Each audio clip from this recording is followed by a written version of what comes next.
So, I've got a funny video here, hopefully not a long one. About 6 weeks ago, I had a wager with a guildmate, and it was all about territory battles.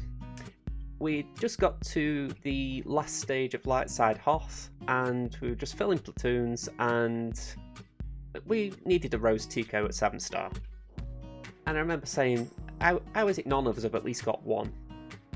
So I was just sitting on it for a bit, and then later in the evening, I got into a little bit of a conversation with this guildmate, and he decided to have a wager with me that he'd get Rose Tico to gear 12 and a Zeta for ability. So let's just have a look at Rose Tico, shall we? Because I do believe that... Let's just have a look. I think that's the only way I can describe this. So here she is. This is on my account, obviously. And Valiant Spirit. At level 7, she has 10% offense for each exposed enemy. And at the Zeta ability, when another resistance ally scores a critical hit, Rose gains 10% turn meter. Now, I imagine that anyone going for Galactic Legends Ray might actually consider that Zeta just to beef her up a little bit. But the weird thing is, my guildmate I didn't even say to my guildmate that this needed to be done. I just said get her to 7 star gear 12. You know, I thought, all right, let's at least make it useful. But yeah, he put the Zeta on as well as part of the bet. So all right, I thought, okay. Now the condition was to get it done by April 1st, and yeah, March 4th it was done by. So unfortunately, I lost the bet.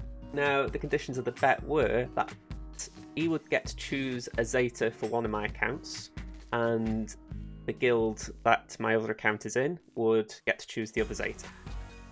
This was something I was hoping would be quite fun and amusing, but it's turned out that I've got a softie in my guild.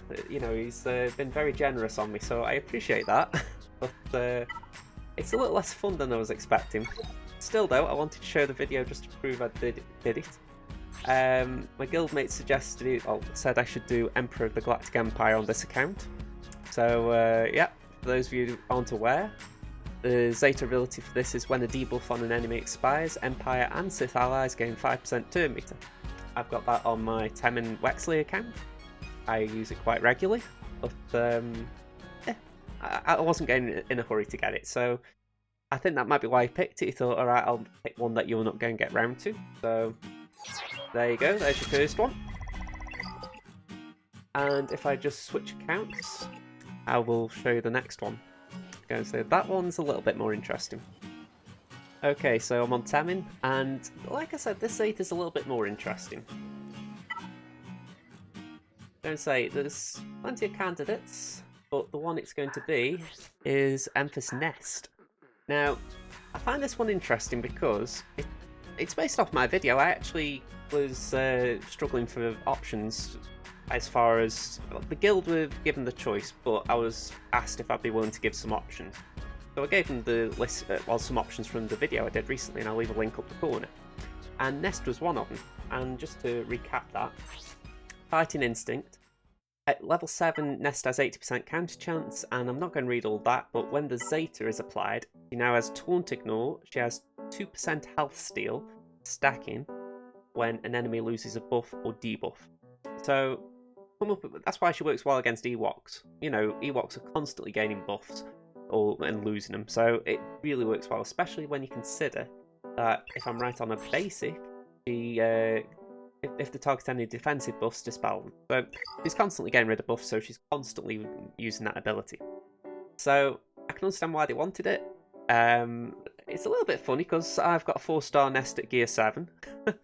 But it's one I want, so I'm not going to complain there. So here's your second one, folks. Okay, I've got a weird Nest now. But like I say, I didn't want this to be too long. It's not like I wanted to waffle on. But if anything, that's given me an excuse to farm up Nest a bit more. Yeah, I think... I'm not exactly sure what I wanted, really, because the other options, just for the record, for the guild, they were Django's Notorious Reputation, which I might actually do next.